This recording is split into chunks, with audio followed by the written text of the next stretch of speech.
Well, here we are, the fifth mark of a Methodist. And I hope by now you understand that it's not, well, here we are at the end, the fifth mark of a Methodist, because these are not tasks to be checked off. This is not something we work towards and then we're done. We began with, we love God, we rejoice in God, we pray, where we give thanks, and we pray constantly. All of that is God's gift, and that is where we begin.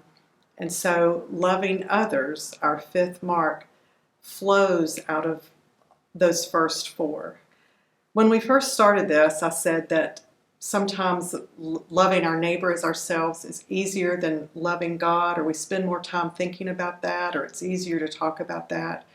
But after reading this chapter now, I've been convicted, because sometimes, I'll confess, that when I say I'm loving others, I'm really just doing for others, or working on behalf of others, or speaking up for others, or there's a million ways to talk about that. But do I love others? And so do my actions flow from loving God, rejoicing in God, giving thanks, and praying? Steve Harper talks about the three important words in spiritual formation. In order that. Why do we do what we do? In order that. I read my Bible in order that.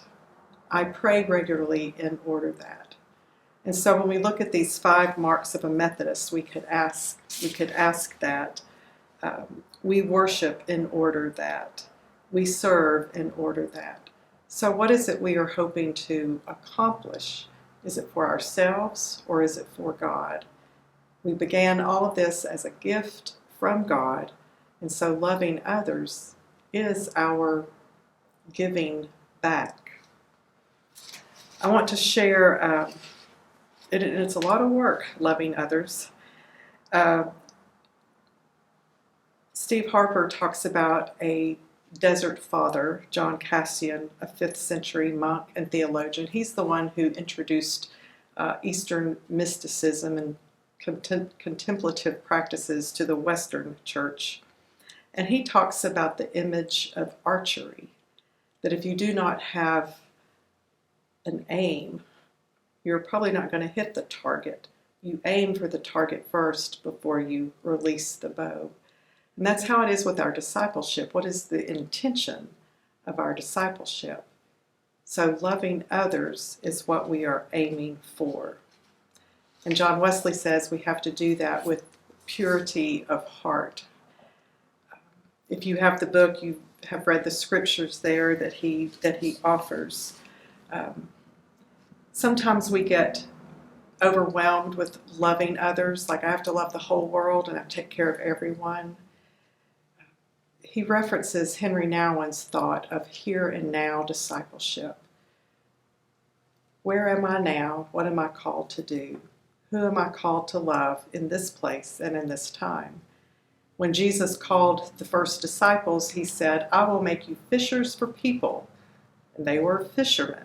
So in other words, taking what you do every day and using that, utilizing that, giving that to God. So instead of feeling like you have to love everyone in the whole world, who are the people around you now? Who are the people you interact with now? And starting with those first 4 marks, living out of those, can we love those others that we are with as a way of returning our thanks and returning that love to God? It has been good to be with you as we've talked about 5 marks, and I hope you will continue to keep working through that circle of the 5 marks of a Methodist.